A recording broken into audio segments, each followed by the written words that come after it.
എല്ലാവർക്കും പുതിയൊരു വീഡിയോയ്ക്ക് സ്വാഗതം. ഞങ്ങൾ ഇന്നലെയാണ് തുടരും കാണാൻ പോയത്. സിനിമയ്ക്കൊന്നും ടിക്കറ്റ് കിട്ടാനില്ല. ഏത് തിയേറ്ററിൽ പോയി കഴിഞ്ഞാലും അവിടെ നമ്മൾ നേരിട്ട് പോകുമ്പോട്ടാ, ബുക്ക് ചെയ്യുമ്പോൾ കുഴപ്പമുണ്ടാവില്ല. നേരിട്ട് പോയി കഴിഞ്ഞിട്ടുണ്ടെങ്കിൽ നമുക്ക് ഫ്രണ്ടിലത്തെ സീറ്റ് മാത്രമേ നമുക്ക് ഒഴിവുള്ളൂ. ബാക്കി എല്ലാ സീറ്റുകളും ഫുള്ളാണ്. ഇനിയും ഈ പടം എന്തായാലും ഈ മാസം എനിക്ക് തോന്നുന്നു ഫുള്ളായിട്ട് ഈ പടം ഓടുന്ന തോന്നുന്നത്. കുറച്ച് നാൾ മുന്നൊക്കെ മോഹൻലാലിൻ്റെ പടങ്ങൾ പൊട്ടിപ്പൊളിയാറുള്ള പതിവ്. അപ്പോൾ മോഹൻലാലിനെ എല്ലാവരും കളിയാക്കാറുള്ളതാണ്. ഇനി മോഹൻലാലിൻ്റെ പടങ്ങളൊന്നും വിജയിക്കില്ല, മോഹൻലാലിന് അഭിനയം പോരാ, എന്തൊക്കെ പരാതികളായിരുന്നു. ഇപ്പോൾ കണ്ടില്ലേ, ഇപ്പോൾ 2 പടം അടുപ്പിച്ച് വിജയിച്ചു. ഇനിയിപ്പോൾ ഈ പടം ഏകദേശം 200 കോടി രൂപയ്ക്ക് എത്തും, യാതൊരു സംശയമില്ലേ. ഈ പറഞ്ഞു നടക്കുന്നവരൊക്കെ ഇപ്പോൾ ആകെ കരഞ്ഞിട്ട് നടക്കണത്.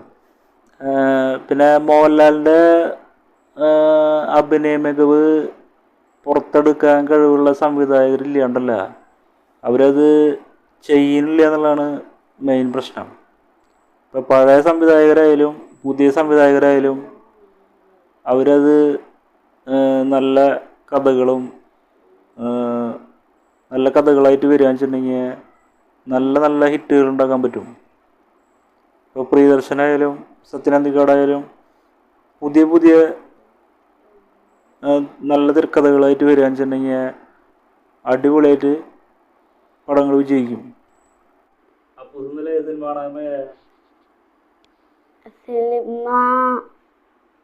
തുടരും.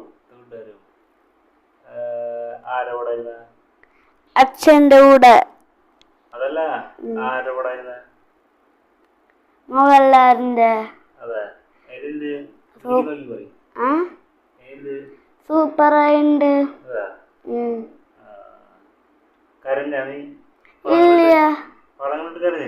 ഇല്ല.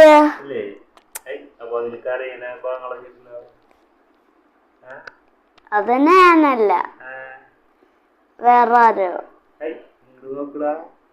വേറെ ആരോ അത്. ആനയുടെ ഭാഗങ്ങളുണ്ട്, കാടൊക്കെ. അതെങ്ങനെയുണ്ട്? പേടിക്കുന്ന ഭാഗങ്ങളില്ലേ? ഇഷ്ടല്ലേ പടം?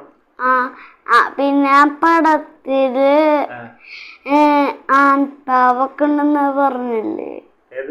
ആൺപാവ്. മോഹൻലാലിന്റെ കാറ് സൂപ്പറായിണ്ട്. കാറും കൊണ്ട് കാട്ടിൽ കൂടെ പോണുണ്ടോ? പിന്നെ പോലീസുകാരനോ? അടിപൊളി വില്ലല്ലേ? ദേഷ്യം വന്നോ പോലീസുകാരനുണ്ടോ? ജാതി പോലീസുകാരനല്ലേ?